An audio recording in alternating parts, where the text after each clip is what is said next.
தகடூர் அதியமான் வரலாற்று சங்கமும் தகடூர் புத்தக பேரவையும் இணைந்து ஒரு பிரம்மாண்டமான வரலாற்று நூலுக்கு ஒரு பிரம்மாண்டமான கருத்தரங்கை இங்கே ஏற்பாடு செய்திருக்கிறார்கள். ஒரு ஞாயிற்றுக்கிழமை, அதுவும் இவ்வளவு கல்லூரி மாணவர்கள் ஒரு நூலினுடைய கருத்தரங்க நிகழ்விற்கு வருகை தந்திருக்கிறார்கள் என்று சொன்னால், இந்த தகடூரினுடைய இளைய தலைமுறை மீது மிகுந்த நம்பிக்கை பிறக்கிறது. உங்களுக்கு நீங்களே ஒரு பாராட்டி கைத்தட்டி எங்கள் சார்பிலே உங்களுக்கு நாங்கள் வாழ்த்துக்களை தெரிவித்துக் கொள்ளுகிறோம். எனக்கு முன்னால் பேசிய ரோஜா முத்தையா நூலக இயக்குனர் சுந்தர் அவர்கள் இன்னும் 2 மணி நேரம் பேச சொன்னால் கூட அந்த தலைப்பிலே பேசுவார். ஏனென்றால் இந்த நூலோடு சேர்ந்து பாலகிருஷ்ணன் ஐயாவோடு அவரும் பயணப்பட்டவர். பாலகிருஷ்ணன் சார் இந்த நூலுக்கு நன்றி சொல்லும் பொழுது நாமெல்லாம் பொதுவாக இந்த நூல் உருவாக ஒத்துழைப்பு கொடுத்த அப்படின்னு சில பெயர்களை சொல்லுவோம். நூலக போராளிகளுக்கு நன்றி அப்படின்னு அதில் எழுதியிருப்பார். இந்த நூல் உருவானது என்பது அவ்வளவு பெரிய ஒரு போராட்டம், அதற்கு எவ்வளவு உழைப்பு, எவ்வளவு மெனக்கெடல் அப்படிங்கிறது அந்த நூலை பார்க்கும்போது தெரியும். இந்த கருத்தரங்க உரையை நான் எங்கிருந்து தொடங்கிறது? உங்களுடைய பெயர் தான். இந்த நூலினுடைய மொத்த மையமே பெயர் தான், தகடூர் அதியமான். அதியமான் அப்படின்னு சொன்னாலே கல்விப்புலம் மட்டுமல்லாமல் பொதுவெளிக்கும் தெரிந்த ஒரு விஷயம் என்ன அப்படின்னா, அதியமான் ஔவைக்கு நெல்லிக்கனி கொடுத்தது. எப்படிப்பட்ட நெல்லிக்கனி?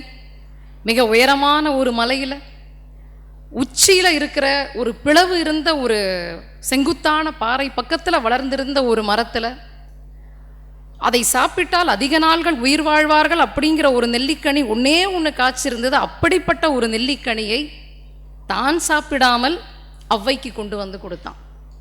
எதற்கு கொடுத்தான்? அதை சாப்பிட்டால் ஔவை இன்னும் அதிக நாள் வாழ்வாள், தமிழ் இன்னும் அதிக நாள் வாழும் என்று. அந்த மரபினுடைய தொடர்ச்சி தான் நினைக்கிறேன் இங்கே இருக்கக்கூடிய தகடூர் அதியமான் வரலாற்று சங்கத்தினர். எந்தவித எதிர்பார்ப்பும் இல்லாமல் ஒரு தன்னார்வத்தோடு ஒரு இயக்கம் போல இங்கே செயல்பட்டு கொண்டிருக்கிறார்கள். நான் தமிழ்நாட்டில் எத்தனையோ இது போன்ற அமைப்புகளுக்கு சென்றிருக்கிறேன். இது போல தமிழ்நாட்டில் ஒரு சுயநலம் இல்லாமல் தன்னார்வத்தோடு இவ்வளவு ஒழுங்காக இயங்கக்கூடிய இயக்கத்தை நான் எங்கேயுமே பார்த்ததில்லை. என்கிட்ட ஒரு விருது கொடுத்து நீங்கள் தமிழ்நாட்டில் ஏதாவது தமிழ் வளர்க்கிற அமைப்புக்கு கொடுங்க அப்படின்னு கொடுத்தா நான் கட்டாயமாக அதை தகடூர் புத்தக பேரவைக்கும் தகடூர் அதியமான் வரலாற்று சங்கத்துக்கும் கொடுப்பேன்.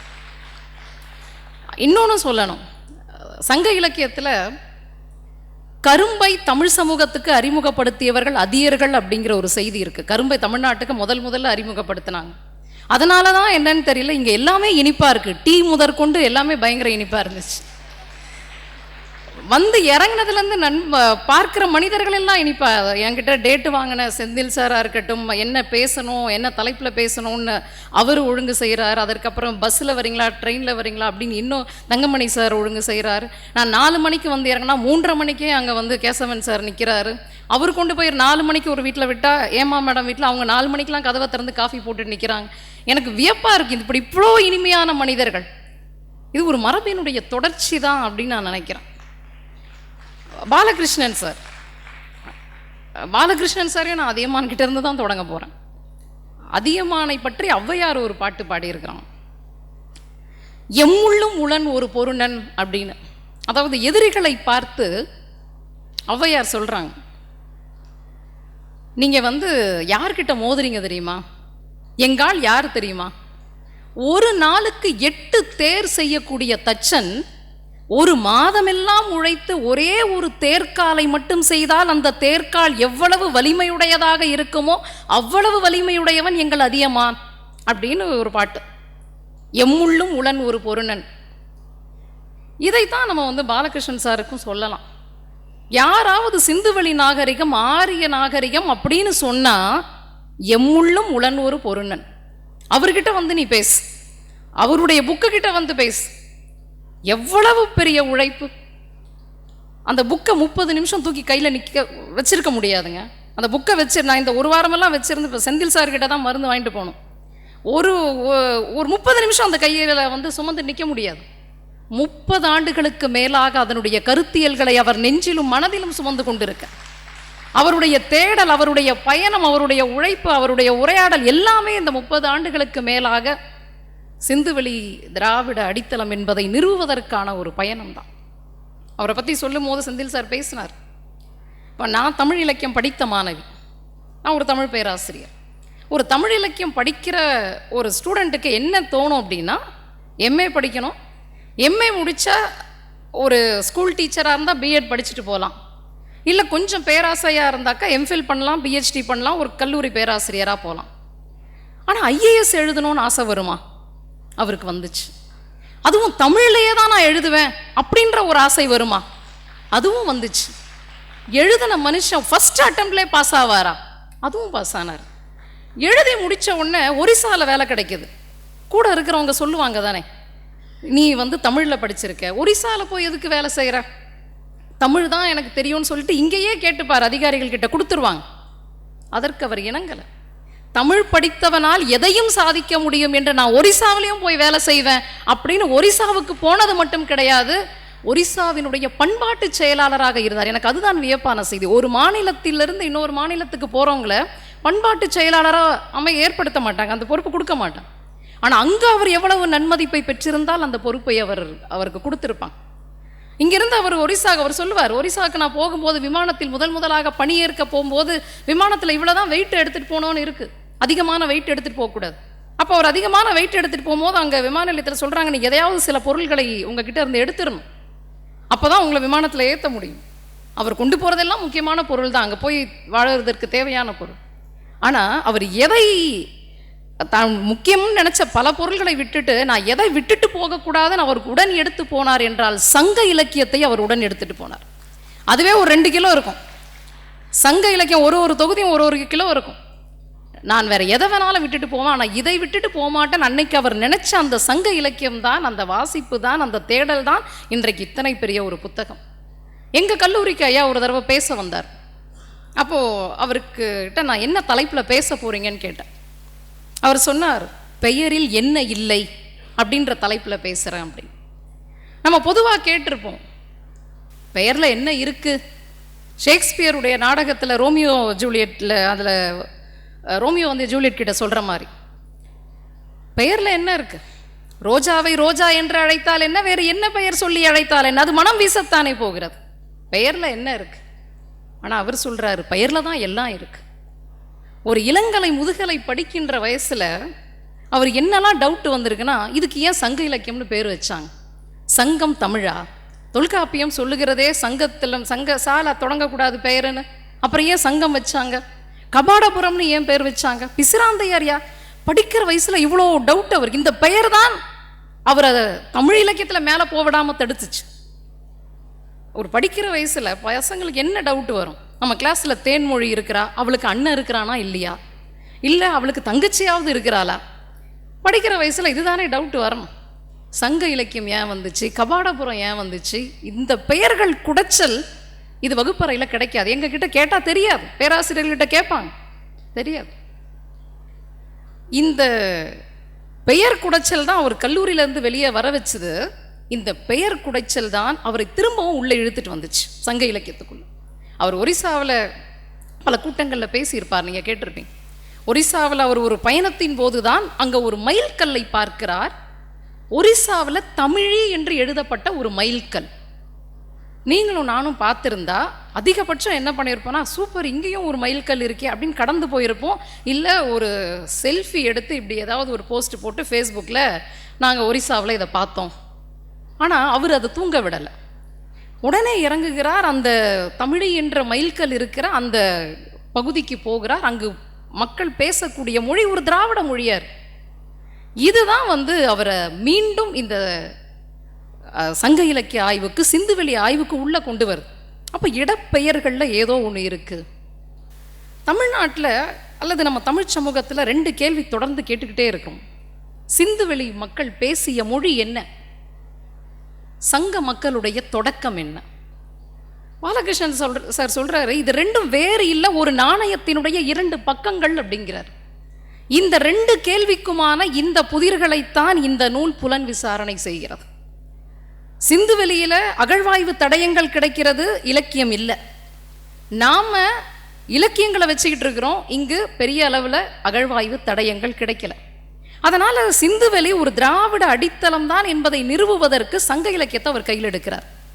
ஏன் சங்க இலக்கியத்தை கையில் எடுக்கணும் அப்படின்னா, இன்றைக்கு ஒரு இந்தோ ஆரிய கலப்படம் இல்லாமல் கிடைக்கக்கூடிய மிக பழமையான திராவிட சான்று என்பது சங்க இலக்கியம்தான் என்பதை அஸ்கோ பர்ஃபோலா சொல்கிறார். அப்போ இந்த சங்க இலக்கியத்தை தான் கையில் எடுக்கணும். அப்போ இந்த சங்க இலக்கியத்தை கையில் எடுக்கும் பொழுது அதை வாசிக்கிறார். அவர் வாசிக்கும் போது தான் பல விஷயங்களே நமக்கு தெரிய வருது. ஒரு தமிழ் சமூகத்தை அசைத்து பார்க்கிறார். நீங்கள் இந்த கொரோனா காலகட்டத்தில் அவர் சங்க சுரங்கம்னு ஒரு 10 தலைப்புகளில் பேசியிருப்பார். அது யூடியூப்பில் இருக்கு பாருங்க. சுந்தர் சார் அந்த ஸ்லைட் போடும்போது போட்டிருப்பார், கலம்சை கோவே பாட் ரூட் அப்படின்னு பேசினார் அப்படின்னு. ரோஜா முத்தையா நூலகத்தில் தான் அந்த உரை நிகழ்த்துகிறார். முதல் முறையாக பாட் ரூட், ஒரு பானை தடம், யானை தடம் கேட்டிருப்போம், பட்டு பாதை கேட்டிருப்போம். ஆனால் பானை தடம் முதல் முறையாக ஒரு பானையின் வழியாக சிந்துவெளியையும் சங்க இலக்கியத்தையும் இணைக்கிறார். அப்படி இணைக்கும் போது அவர் எழுதின அந்த பாடல் கலம்சை கோவே, ஒரு பானை செய்யக்கூடியவனை சங்க இலக்கியம் எப்படி ஒரு தலைவனாக பார்த்திருக்கிறது. அதற்கு முன்பு அந்த பாடலை எத்தனையோ தடவை படிச்சிருக்கிறோம். அப்போதான் ஒரு சமூகத்தை அசைத்து பார்க்கிறார். ஒரு தலைவனாக, ஒரு உயர்ந்தவனாக ஒரு பானை செய்யக்கூடியவனை சங்க இலக்கியம் பேசுகிறது. அவர் எழுதின அந்த பாடல் அன்றைக்கு ரோஜா முத்தையா நூலகத்தில் ஒளிபரப்பான போது ஒரு வீடியோவாக அது திரையிட்டாங்க. உங்களுக்கு கூட இந்த நிகழ்ச்சிக்கான விளம்பரமாக அந்த பாட்டை வச்சுருந்தாங்க. முழு பாடல் ஒளிபரப்பான போது நான் முதல் முறையாக பார்த்தேன், ஒரு தேசிய கீதத்திற்கு பிறகு அந்த அவையில் இருந்த அத்தனை பேரும் எழுந்து நின்று அந்த பாடலுக்கு மரியாதை செலுத்தினார்கள். முதல் முறையாக ஒரு பானை செய்பவனை குறித்து ஒரு பெரிய உரையாடல் தமிழ் சமூகத்தில். அதே மாதிரி அணிநடை எருமைன்னு ஒன்று பேசியிருப்பார். அதுக்கு முன்னாடி யாராவது நம்மளை எருமைன்னு திட்டினா கோபம் வரும் எனக்கெல்லாம். ஆனால் அந்த உரையை நீங்கள் கேட்டு பார்த்தீங்க அப்படின்னா யாராவது நம்மளை எருமைன்னு திட்ட மாட்டாங்களா அப்படின்னு இருக்கு. ஏன்னா ஒரு எருமையினுடைய நடையை அணி நடைன்னு சங்க இலக்கியம் சொல்லி இருக்கிறது அவர் சொன்னதுக்கு பிறகுதான் உள்ள போய் பார்க்க வேண்டியதா இருக்கு. ஒரு எருமையை அண்ணல் எருமைன்னு பேசியிருக்கான். அண்ணல் காந்தி, அண்ணல் அப்படின்னு நம்ம எவ்வளோ உயர்ந்தவர்களை பேசினது, எருமையை பேசி இருக்கிறான் என்பதை அவர் சொன்னதற்கு பிறகு இந்த தமிழ் சமூகம் திரும்பி பார்க்கிறது.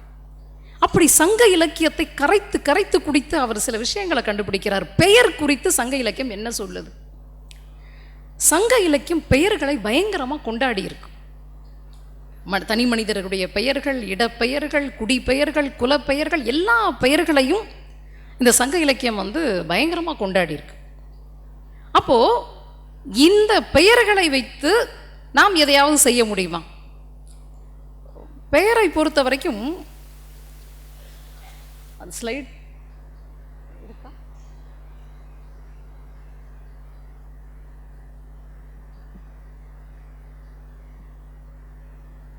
இதெல்லாம் பார்த்தீங்கன்னா, மன்னா உலகத்து மண்ணுதல் குறித்தோர் தம்புகழ் நெறி தாமாய்ந்தனரே அப்படின்னு புறநானூறு சொல்லும்.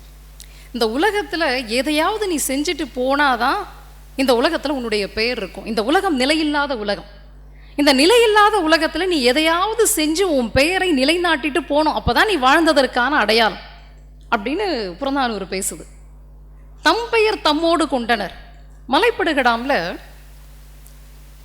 ஒரு புலவன் எழுதுகிறான், மிகப்பெரிய இடத்தை வைத்து ஆட்சி செய்கிற அரசனாக இருக்கலாம், மிக அதிக அமைச்சர்களை வைத்து ஆட்சி செய்கிற அரசனாக இருக்கலாம்.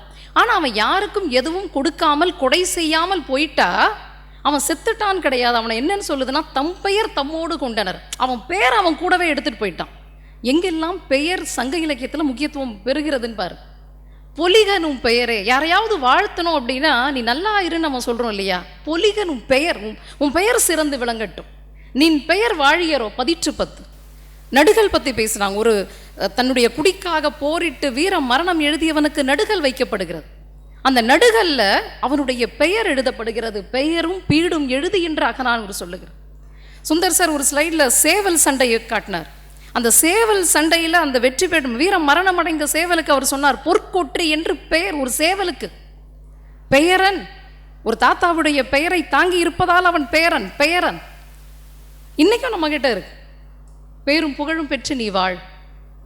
பேர் சொல்ல ஒரு புள்ள வேணும், பெயரை கெடுத்துக்காத. திரும்ப திரும்ப பெயரை சுற்றியே இந்த தமிழ் சமூகம் எதையோ ஒன்று பேசிக்கொண்டே இருக்கிறது. பெயர் என்பது வெறும் பெயர் மட்டுமல்ல, பெயர் என்பது ஒரு வினையாகவும் இருக்கிறது. பெயர் அப்படின்னா பெயர், பெயர் சொல். பெயர் அப்படின்னா ஒரு இடத்திலிருந்து இன்னொரு இடத்திற்கு இடம் பெயர் அப்படின்னும் போது அது ஒரு வினையாக மாறுகிறது, ஒரு வினைச்சொல்லாக மாறுகிறது. இந்த இடம் பெயர் அப்படிங்கிற ஒரு வினைச்சொல் பாலகிருஷ்ணன் சாருக்கு மிக முக்கியமான ஒரு இடமா இருக்கு. அவர் இந்த நூலுக்கு என்ன கருதுகோள் வைக்கிறார் அப்படின்னா, சங்க இலக்கியம் இவ்வளவு பெயர்களை கொண்டாடுது, பெயருக்கு இவ்வளவு முக்கியத்துவம் கொடுத்துருக்கு. எல்லா இடங்களிலும் பெயர் பெயர் பெயர்னு பேசிட்டு, பெரும் பெயர் நன்னாள், ஒரு மிகச்சிறந்த தலைவனுடைய பிறந்த நாளை கொண்டாடணும்னா அந்த பிறந்த நாளுக்கு பெயர் பெரும் பெயர் நன்னாள், பெயர் வைத்த நாளை கொண்டாடுகிறது. இடத்தோடு ஆளுமைகளோடு சேர்த்து பெயர் பெரும்பெயர் என்று சொல்லப்படுகிறது. அப்போ அவர் என்ன யோசிக்கிறார், அப்போ இந்த பெயர்கள் சங்க இலக்கியத்தில் இருக்கிற எல்லா பெயர்களையும் ஒன்றா டாக்குமெண்ட் பண்ணிடணும், எல்லா பெயர்களையும் தொகுத்து வச்சுக்கணும். தொகுத்துட்டு என்ன பண்ணணும் அப்படின்னா, சிந்துவெளியில் திராவிட அடித்தளம்னு நிறுவனம் இல்லையா, இப்போ சிந்துவெளியில் இருக்கிற அந்த பகுதியில் இருக்கிற எல்லா பெயர்களையும் அதையும் ஆவணப்படுத்தணும். ஆவணப்படுத்திட்டு இந்த பெயர்கள் எல்லாம் அங்கே எங்கெல்லாம் இருக்குது அப்படிங்கிறத ஒப்பிட்டு ஆய்வு செய்வதன் மூலம் ஒரு திராவிட கருதுகோளை அங்கு நிலைநிறுத்த முடியும் என்பது தான் அவருடைய விஷயம். அதை தான் அவர் தொடங்குறார். அதற்கு தான் இடப்பெயருக்கு அவர் போகிறார். இப்போது சிந்துவெளி மக்கள் என்ன மொழி பேசுகிறாங்க நமக்கு தெரியல. ஆனால் இப்போ இந்த ஆய்வை அடுத்த கட்டத்துக்கு எடுத்துகிட்டு போனோம் அப்படின்னா இந்த இடப்பெயர்கள் ரொம்ப முக்கியம். ஏன் இந்த இடப்பெயர்கள் அவர் ரொம்ப முக்கியம் அப்படின்றாருன்னா, அடுத்த ஸ்லைட் போடுங்க. இடப்பெயர்கள் அவர் இந்த வார்த்தையெல்லாம் கொடுக்குறாரு. இடப்பெயர் ஒரு மரபு சங்கிலி. ஒரு காலத்தில் ஒரு இடத்தினுடைய பெயராக இருந்ததை அங்கிருந்து புலம்பெயர்ந்துட்டாங்கன்னு வச்சுக்கோங்க, யாரோ ஒரு கூட்டம் புலம்பெயர்ந்தவர்கள் அந்த இடத்தை அப்படியே மறந்துட்டுலாம் போயிட மாட்டாங்க. அந்த இடத்தை தலைமுறை தலைமுறையாக சுமந்து தன்னுடைய அடுத்த தலைமுறைக்கு எப்படியோ அதை கையளித்து விட்டு போவார்கள். இப்போ நீங்கள் தகடூர் அப்படிங்கிறத சுமந்துட்டு இருக்கீங்க, அப்புறம் 3000 ஆண்டுகளாக. எங்கள் துறையில் ஒரு பேராசிரியர் வேலை செய்கிறார். அவர் புனை பெயரில், தர்மபுரிக்காரர், அவர் புனை பெயரில் தகடூர் சிவம் அப்படிங்கிற பெயரில் அவர் கவிதைகள் எழுதுகிறார். தகடூர் அப்படின்னா தன்னுடைய மண்ணை அவரால் விட முடியல, போகிற இடத்துல எங்கேயோ அவர் எடுத்துகிட்டு போயிட்டே இருக்கிறார். அப்போது இந்த மரபு சங்கிலி அது அப்படியே ஒரு தலைமுறையிலேருந்து அடுத்த தலைமுறைக்கு அதை எப்படியாவது கையளித்து கொடுக்க வேண்டும் அப்படிங்கிறது ஒரு மனித சிந்தனையில் இருக்கக்கூடிய விஷயம். ஒரு தொப்புள் கொடிங்கிறார்.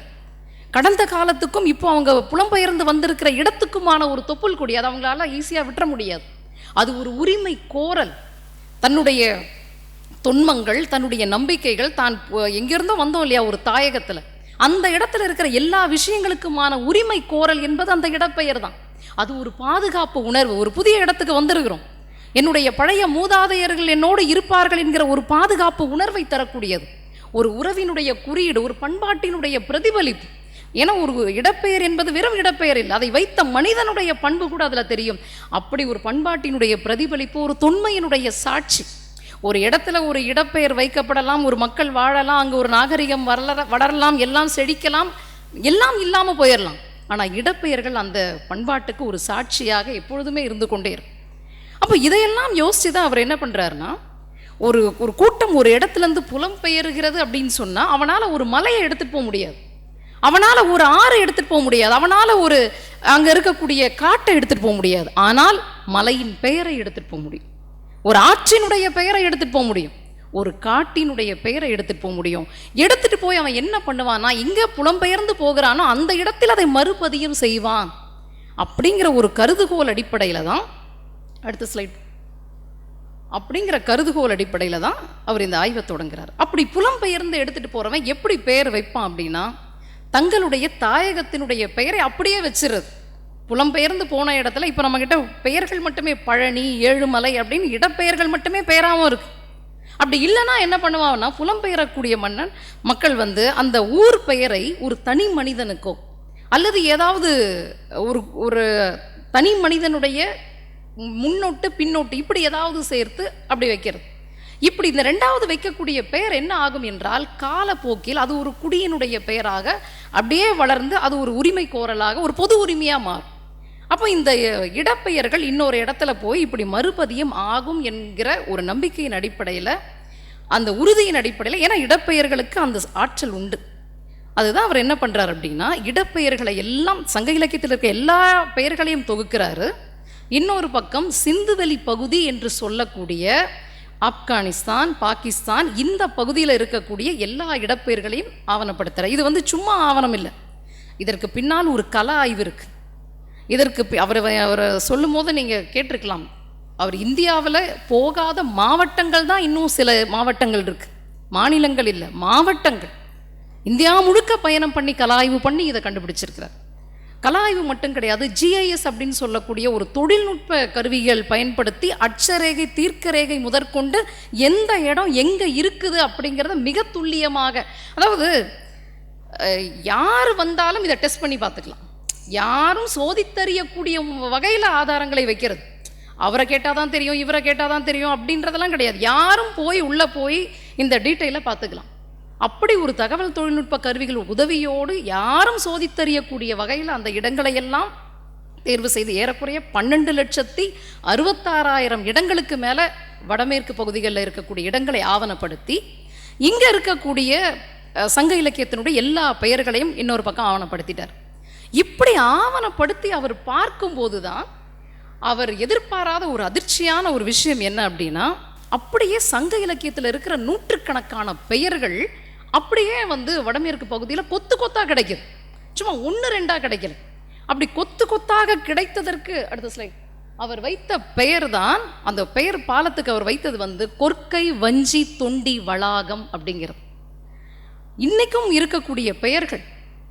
இந்த கொற்கை வஞ்சி தொண்டி என்பது சங்க இலக்கியத்தினுடைய முக்கிய தலைநகரங்கள், முக்கிய துறைமுக பெயர்கள். இந்த பெயரை வடமேற்கு பகுதியில் அப்படியே பார்க்கிறார். ஒரு நள்ளிரவு நேரத்தில் இதை கண்டுபிடிக்கிறார். தொடர்ந்து ஆய்வு செய்துக்கிட்டே இருக்கும்போது அப்படியே திடீர்னு 3மே ஒரே ஏரியாவில் இருக்கு, கொத்து கொத்தாக. இப்போ இதுக்குள்ள பார்த்தீங்கன்னா கொற்கை வஞ்சி தொண்டி என்பது அந்த 3 மட்டும் இல்லை, அதுக்குள்ள நூற்றுக்கணக்கான பெயர்கள் இருக்குது. அதுதான் சிந்துவெளி பண்பாட்டையும் தென்கோடி தமிழகத்தையும் இது அவர் ஆப்கானிஸ்தான் பாகிஸ்தானில் இருக்கிற பகுதிகளை மட்டும் எடுத்து ஆய்வு செஞ்சு எதெல்லாம் சங்க இலக்கியத்துக்குள்ளே இருக்குது அப்படின்னு எடுத்து பார்த்ததில் நீங்கள் பார்த்தீங்கன்னா அடுத்த ஸ்லைட் போடு.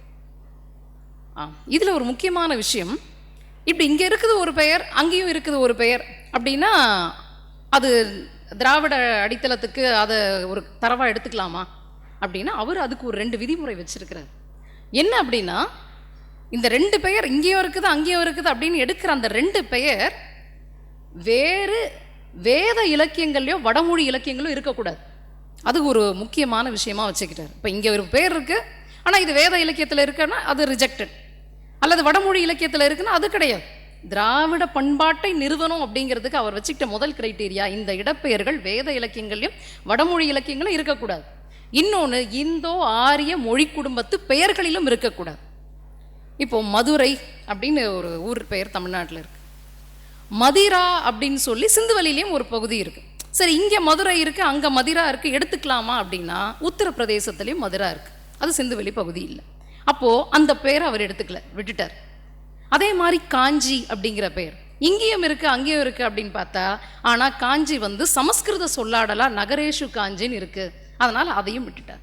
அப்போ ரொம்ப தெளிவா இருக்கு, அது திராவிட அடித்தளம் என்பதற்கு யாருமே எதுவுமே கேள்வி கேட்காத வகையில் இங்கே இருக்கு. அதே மாதிரி கொத்து கொத்து அடுத்து இது காட்டுங்க ஸ்லைட். தனித்தனி பெயர் கிடையாது, இங்கே ஒன்று இருக்குது அங்கே ஒன்று இருக்குது அப்படின்னு ஒரே ஒரு பெயர் மட்டும் கிடையாது.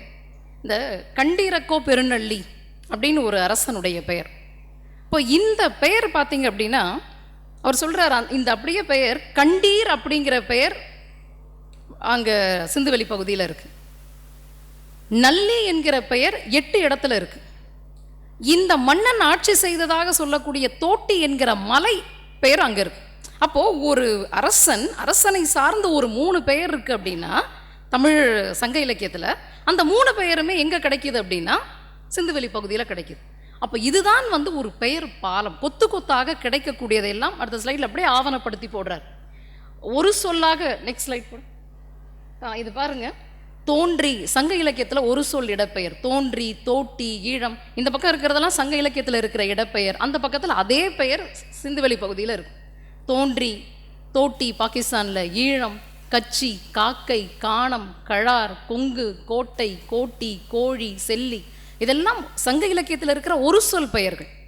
அடுத்த ஸ்லைட் போனீங்கன்னா இது சங்க இலக்கிய இடப்பெயர் பின்னொட்டா வரக்கூடியது. ஊர் அங்கே ஆமூர், நாடு கருநாடு கீழ்நாடு, இல் கோயில் மாடில், ஆறு பாலாறு கோத்தாறு, வாயில் வாயில், காடு வேக்காடு, இந்த மாதிரி முன்னோட்டு பின்னொட்டுகளோட எத்தனை பேர் அங்கே இருக்கு. இதற்கு பிறகு அடுத்ததில் வந்து அரசனுடைய பெயர்கள். இப்போ இதில் குறுநில தலைவர்களுடைய பெயர், அதியன் பெயர், அஞ்சி பெயர், உங்களுடைய நிலத்தலைவர்களுடைய பெயரெல்லாம் அங்கே வந்து இடப்பெயர்களாக இருக்குது. அதியன், அஞ்சி, தித்தன், பன்னி, நள்ளி, கிள்ளி, பேகன், கோடன். இது எவ்வளோ ஆச்சரியம் பாருங்க. இந்த பெயர்கள் எல்லாம் சங்க இலக்கியத்தில் இருக்குது. சங்க இலக்கியத்தில் இருக்கிற இந்த பெயர்கள் எல்லாம் அப்படியே கொத்து கொத்தாக சிந்துவெளி பகுதியில் இடப்பெயர்களாக இருக்குது. இதுதான் இவருடைய ஆராய்ச்சியினுடைய மிகப்பெரிய வெற்றி. இதை செய்கிறது வந்து அவ்வளோ ஈஸியான வேலை கிடையாது. இந்த இடப்பெயர் ஆய்வு என்பது யாராலும் கிட்ட வந்து அசைத்து பார்த்து இது வந்து இதற்கு மறுப்பே சொல்ல முடியாது. ஏன்னா யாரும் இதை வந்து ஆராய்ச்சி பண்ணி இதை பார்த்துக்கல. அடுத்த ஸ்லைட். இப்போ இது இடப்பெயர் ஆய்வு ஒரு முக்கியமான ஒரு தரவா வைக்கிறார் அப்படின்னா, அடுத்த வந்து சங்க இலக்கியத்தில் இருக்கிற இணைக்கக்கூடிய சில கண்ணிகளை அவர் பேசுகிறார். சங்க இலக்கியத்தில் இருக்கிற சில விஷயம் சிந்துவெளி பகுதியோடு எப்படி இணைகிறது. ஊர் பெயர் இடப்பெயரை விட்டுருங்க. சிந்துவெளி பகுதியினுடைய மிக முக்கியமான ஒரு வாழ்க்கை அப்படின்னு பார்த்தா நகர்மய வாழ்க்கை.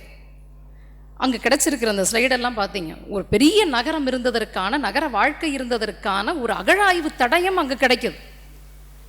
ஆனால் அங்கே எங்கேயுமே இலக்கியம் இல்லை. சிந்துவெளியில் வந்து அப்படி ஒரு நகர வாழ்க்கை இருந்ததற்கான இலக்கியம் கிடைக்கல, அகழாய்வு தடயம் கிடைக்குது. ஆனால் நம்மக்கிட்ட பார்த்தீங்கன்னா தமிழ்நாட்டில் நகரமய வாழ்க்கையை பேசக்கூடிய இலக்கியம் பயங்கரமாக இருக்குது. ஆனால் நம்மக்கிட்ட என்ன இல்லைன்னா அகழாய்வு தடயம் இல்லை. இப்படி ஒரு நகரம் இருந்ததற்கான தடயங்கள் இல்லை. அங்கே தடயம் இருக்குது, இலக்கியம் இல்லை. இங்கே இலக்கியம் இருக்குது, தடயம் இல்லை. நாம் எவ்வளவு நகரத்தை வந்து போற்றி இருக்கிறோம் அப்படின்னா, அவர் ரொம்ப அழகாக சில விஷயங்கள் சொல்லியிருப்பார். சிலப்பதிகாரத்தோடு தொடர்போடு எழுந்த, இந்த சங்க இலக்கியத்தோடு தொடர்பு கொண்டு எழுந்த சிலப்பதிகாரம் இருக்கு இல்லையா, அந்த காலகட்டம். சிலப்பதிகாரம் உங்கள் எல்லாருக்குமே தெரியும், கடவுள் வாழ்த்தி பாடாமல் இயற்கையை வாழ்த்தி பாடக்கூடிய ஒரு இலக்கியம். மாமழை போற்றுதும், திங்களை போற்றுதும், ஞாயிறு போற்றுதும் அப்படின்னு இயற்கையை வாழ்த்தி பாடின அந்த வாழ்த்தில் கடைசியாக பாருங்கள், பூம்புகார் போற்றுதும் பூம்புகார் போற்றுதும் அப்படின்னு எழுதுகிறான். ஒரு கடவுள் வாழ்த்து பாடலில் ஒரு இயற்கையை வாழ்த்தி தொடங்கக்கூடிய ஒரு புலவன் ஒரு நகரத்தை வாழ்த்தி பாடுகிறான். ஒரு நகரத்தை எவ்வளவு நேசித்திருந்தால், ஒரு நகரம் நம்முடைய சிந்தனையில் எவ்வளவு அதிகமான ஒரு கவனத்தோடு இருந்தால், நகரத்தை எவ்வளவு நேசிக்கிறவனாக இருந்தால் ஒரு புலவன் நகரத்தை வாழ்த்தி பாடியிருப்பான். பூம்புகார் போற்றுதும் பூம்புகார் போற்றுதும். ஒரு நகரத்தில் வாழக்கூடிய மனிதன் தன்னை அந்த நகரத்தோடு அடையாளப்படுத்திக் கொள்ளுகிறான். நற்கொற்கையோன், கொற்கை நகரில் வாழக்கூடியவன் தன்னை நற்கொற்கையோன் என்று சொல்லுகிறான். அடுத்த ஸ்லைட். பகல்கொள் விளக்கோடு இரானால் அறியா வெல்போர் சோழர் ஆமூரண்ண இவள் நலம்பெரு சுடர் நுதல். ஒரு பெண்ணை வர்ணிக்கிற ஒரு புலவன், அவ கண்ணு இப்படி இருக்கு, மூக்கு இப்படி இருக்கு, நெற்றி இப்படி இருக்கு, முகம் இப்படி இருக்கு, இப்படி நிறைய ஓமைகள் சங்க இலக்கியத்தில் இருக்கு. இந்த நிறைய ஓமைகளுக்கு நடுவில் ஒரு 500 புலவன் ஒரு பெண்ணினுடைய ஒளி பொருந்திய நெற்றியை பார்த்து என்ன சொல்றான் அப்படின்னா, ஆமூரண்ண, ஒரு ஊர் மாதிரி இருக்கு இவளுடைய நெற்றி அப்படிங்கிறான்.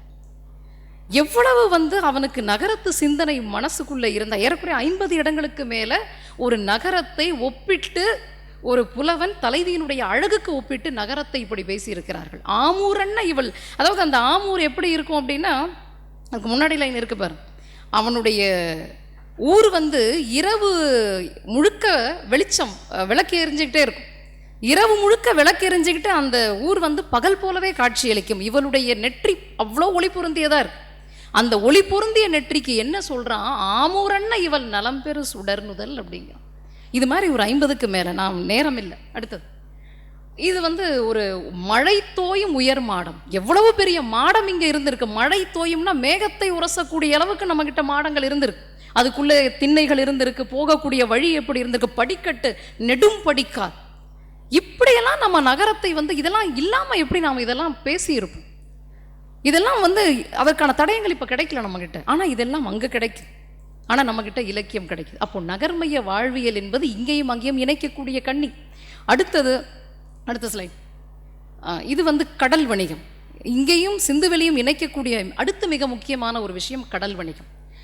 கடல் வணிகம் வந்து சிந்துவெளியில் மிக செழிப்பாக இருந்ததற்கு என்பதற்கான ஆவணங்கள் நிறைய கிடைக்குது. அவங்க மெசபடோமியாவில் வந்து வணிகம் செஞ்சு தந்தங்கள், முத்துக்கள் இதையெல்லாம் விற்றிருக்கிறார்கள். களம் செய்யக்கூடியவன், கப்பல் ஓட்டக்கூடியவன் எல்லாம் அங்கே இருந்திருக்கிறாங்க. அதற்கான ஆவணங்கள் இருக்கு. ஆனால் அங்கே இன்னும் சொன்ன போனால் லோத்தல் என்கிற துறைமுகத்தை சுந்தர் சார் அவருடைய ஸ்லைடில் காட்டினார். அங்கே வந்து ஒரு கடல் துறைமுகம் கிடச்சிருக்கு. ஆனால் இங்கே நம்மக்கிட்ட அப்படியான கடல் வணிகம் செய்வதற்கான அகழ்வாய்வு தடயங்கள் கிடைக்கல. ஆனால் நீங்கள் பார்த்தீங்கன்னா கடல் வணிகம் செய்வதற்கான இவ்வளவு இலக்கியம் இருக்குது.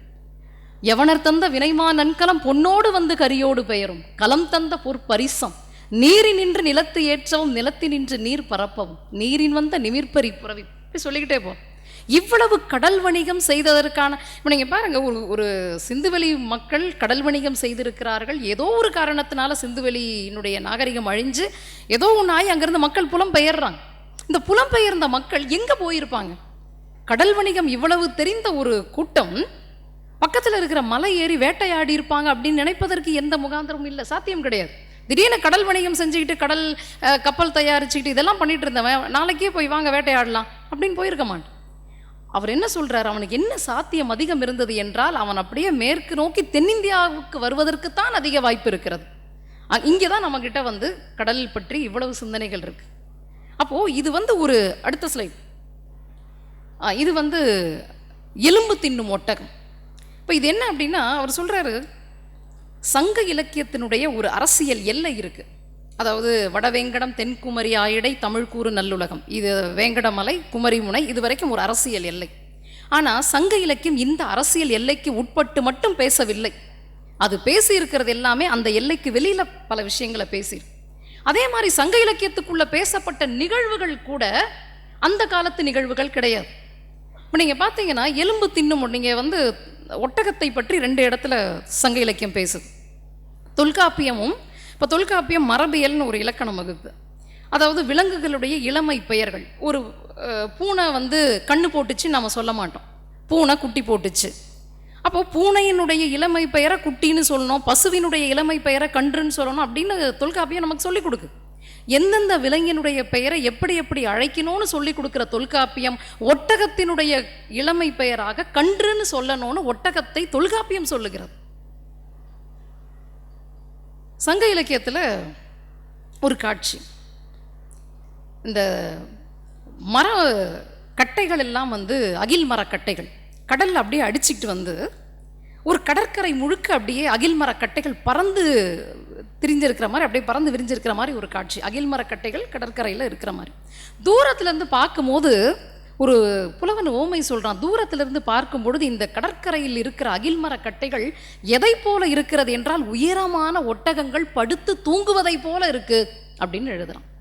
ஒட்டகத்தையே பார்க்காத ஒருவனால் எப்படி ஒரு ஒட்டகம் படுத்து தூங்குவதை போல இருக்குன்னு ஒரு ஓமையை சொல்ல முடியும்? அடுத்து ஒன்று சொல்கிறான், இன்னொரு அகநானூரில் ஒரு பாட்டு, பசி ஒரு பெரிய வறண்ட வெளியில் பயணம் செய்கிற ஒரு ஒட்டகம் வணிகர்களுடைய சுமையை தூக்கிட்டு போயிட்டு இருக்கு. அப்படி வணிகர்களுடைய சுமையை தூக்கிட்டு போயிருக்கிற ஒரு ஒட்டகம் ரொம்ப நாளாக சாப்பாடு இல்லாமல் பசியில் வெயிலில் அந்த பாலைவனத்தில் இறந்து கிடக்கிற விலங்குகளுடைய எலும்புகளை சாப்பிடுது அப்படின்னு ஒரு புலவன் எழுதுகிறான். நமக்கு இன்னைக்கு இருக்கக்கூடிய தமிழ்நாட்டினுடைய இந்த இயற்கை சூழலில் இப்படியான ஒரு பாலைவனத்தையோ இப்படியான ஒரு ஒட்டகத்தையோ பார்ப்பதற்கு வாய்ப்பு கிடையாது. அப்போ ஒரு புலவனுக்கு ஒரு பாலைவனத்தினுடைய ஒட்டகம் எப்படி தெரிகிறது? அந்த பாலைவனத்தினுடைய ஒட்டகம் 4-5 நாள் சாப்பாடு இல்லைன்னா அது இறந்து போன விலங்குகளுடைய எலும்பை சாப்பிடும் என்பது எப்படி தெரியும்? அதுதான் அவர் சொல்றாரு, சிந்துவெளி மக்கள் புலம்பெயர்ந்து பல நூறாண்டுகள் கடந்து நினைவுகளில் வைத்திருக்கிற சில சிந்தனைகளை அடுத்தடுத்த தலைமுறைக்கு வாய்மொழியாக கடத்தி அதற்கு பிறகு அது ஒரு காலகட்டத்தில் ஆவணப்படுத்தப்பட்டிருக்கும். அவனுடைய நினைவுகளில் இருந்தது தான் இந்த ஒட்டகம். அடுத்த ஸ்லைட், அதே தான் அவனுடைய ஏறக்குறைய சங்க இலக்கியத்தில் 20 இடங்களில் இமயமலை வருகிறது. இந்த 20 இடங்களில் இருக்கிற இமயமலையினுடைய உயரத்தில் என்ன மரங்கள் வளர்ந்திருக்கும்ன்றதை எழுதுறான். இமயமலையில் கங்கையாறு உற்பத்தியாக அது எப்படி சமவெளியில் பாயும் என்பதை எழுதியிருக்கிறான். இமயமலை குறித்த காட்சி அவனுக்கு எப்படி தெரிஞ்சது? அடுத்த இதில் பார்த்தீங்கன்னா கவரி என்கிற இந்த விலங்கு, நமக்கு கவரிமான் அப்பப்போ சொல்லிப்போம், நான் கவரிமான் பரம்பரடா அப்படிலாம் சொல்லிப்போம், நமக்கு அந்த பேர் இருக்குது. வள்ளுவன் எழுதியிருக்கான், மயிர் நீப்பின் உயிர் வாழா கவரிமான். இது இமயமலையில் கடல்லிருந்து ஏறக்கூடிய 14,000 அடி உயரம் உள்ள இடத்துல வாழக்கூடிய ஒரு விலங்கு. இந்த விலங்கை பற்றி தொல்காப்பியமும் பேசும். இந்த விலங்கு சங்க இலக்கியத்தில் 2 இடத்துல புலவன் எழுதுறான். இந்த கவரி என்கிற விலங்கு நரந்தை என்கிற ஒரு புல்லை சாப்பிட்டு தகரம் என்கிற மரத்தடியில் போய் படுத்து தூங்குதுன்னு எழுதுறான். 14,000 அடி உயரத்தில் இமயமலையில் இருக்கிற ஒரு விலங்கு நரந்த என்கிற ஒரு புல்லை சாப்பிடும் என்கிற விஷயம் சங்கப்புலவனுக்கு எப்படி தெரிந்தது? அது சாப்பிட்டுட்டு தகர மரத்தடியில் படுத்து தூங்கும் என்கிற விஷயம் எப்படி தெரியும்? நீங்கள் சங்க இலக்கியங்களை பார்த்தீங்கன்னா மேலோட்டமாக எந்த கருத்தையும் அவங்க சொல்லிட்டு போகிறதில்லை. எல்லா விலங்குகள் பற்றி, தாவரங்கள் பற்றி துல்லியமான தகவல்கள் தான். அப்போ இந்த செய்திகள்லாம் சங்கப்புலவனுக்கு கிடைக்கிறது என்றால் இது அவன் அப்போ பார்த்து எழுதினது இல்லை, இது அவனுடைய மீள் நினைவுகளில் இருந்திருக்கும் என்பது அடுத்தடுத்த தலைமுறைக்கு கொடுத்து ஆவணப்படுத்தப்பட்டிருக்கும் என்பது அவருடைய செய்தி. இதே மாதிரி நேரமாயிடுச்சு. பொன்கான நன்னனை பற்றிய செய்தி. நன்னனை பற்றி இன்னைக்கு வரைக்கும் நமக்கு ஒரு தொடர்ச்சி இருக்கு. நன்னன் 2 நன்னன் பற்றி பேசுகிறார். நன்னன் செய் நன்னன், ஒரு நன்னன் நல்ல நன்னன், ஒரு நன்னன் கெட்ட நன்னன். அப்பா நன்னன் ஒரு பெண் கொலை செய்தவனாக சங்க இலக்கியம் பேசுது. அவருடைய தோப்பில் மாம்பழ தோப்பு வச்சிருக்கிறாரு. அந்த அரசனுடைய தோப்புல இருந்து மாங்காவை யாரும் சாப்பிடக்கூடாது, சாப்பிட்டா மரண தண்டனை. இப்படி ஒரு தண்டனை இருந்தது. அது ஒரு பெண் ஆற்றுல குளிக்கும் போது தெரியாமல் ஒரு பழம் விழுந்துருச்சு. அந்த பொண்ணு ஆற்றுலேருந்து எடுத்து சாப்பிட்டுட்டா அந்த பெண்ணுக்கு மரண தண்டனை விதிக்கப்பட்டிருக்கு. நம்ம சங்க இலக்கியத்தினுடைய இன்னொரு முகமும் இருக்குது. பெண் கொலை செய்த நன்னன் என்று அவன் அறியப்படுகிறான். ஒரு பெண்ணை ஒரு மாம்பழத்துக்காக கொலை பண்ணிட்டான். இந்த நன்னன், இந்த கதை இன்னைக்கு வரைக்கும் தமிழ்நாட்டில் தொடர்ச்சியாக இருக்குது. பொள்ளாச்சியில் மாசாணியம்மன் கோயில் இருக்குது. அந்த மாசாணியம்மன் கோயிலில் அந்த மாசாணி அம்மனாக வழிபடக்கூடிய அந்த பெண் தெய்வம் யார் என்றால் நன்னனால் பெண் கொலை செய்யப்பட்ட அந்த பெண். ஒரு இத்தனை ஆண்டு கால தொடர்ச்சி இருக்கிற ஒரு நன்னன் என்கிற ஒரு தொன்மத்தை குறித்து, அரசனை குறித்து அவனுடைய அடுத்தது என்ன அப்படின்னு பார்த்தீங்கன்னா, அடுத்த நன்னன் அவனுடைய ஏழில் குன்றத்தை பற்றி அவர் பேசுகிறார். இந்த ஏழில் குன்றத்தை அந்த ஏழில் குன்றம் அந்த நன்னனோடு தொடர்பு படுத்தி கோசர், மோகூர் இந்த மன்னர்களை பற்றியெல்லாம் அதில் செய்திகள் வருது. இவர்களை எல்லாம் எங்கே போய் தேடணும்னா மகாராஷ்டிராவில் தேட வேண்டும் என்று சொல்லுகிறார். அப்படி கடைசியாக அவர் ஒவ்வொன்றையும் இடப்பெயர் ஆய்வில் இருந்து சங்க இலக்கியத்திற்கும் சிந்துவெளிக்குமான இந்த மீள் நினைவுகளை இணைப்பதிலிருந்து கடைசியாக அவர் எப்போவுமே சொல்கிற விஷயம் என்ன அப்படின்னா, அதை நான் உங்கள் மத்தியில் சொல்லிவிட்டு என்னுடைய உரையை முடிக்கிறேன். சிந்துவெளி விட்ட இடமும் சங்க இலக்கியம் தொட்ட இடமும் ஒன்று இல்லை, ஒன்றே. அந்த ஒன்றேனா என்ன அப்படின்னா தேற்ற ஏகாரம், உறுதி அப்படிங்கிறது. சிந்துவெளி காற்றை சுவாசிக்காதவன் சங்க இலக்கியத்தை வாசிக்க முடியாது. அவர் ஒரு ஆய்வாளராக இருந்தாலும் இப்படி கவிதை வந்துக்கிட்டே இருக்கும். மக்கள் வரலாறே வரலாறு, மற்றதெல்லாம் வாய்க்கா தகராறு. சிந்துவெளி ஹார்ட்வேர், சங்க இலக்கியம் சாஃப்ட்வேர். இந்த ஆய்வை வெறுப்புணர்வோடு அணுகக்கூடாது, பொறுப்புணர்வோடு அணுக வேண்டும். வாய்ப்புக்கு நன்றி.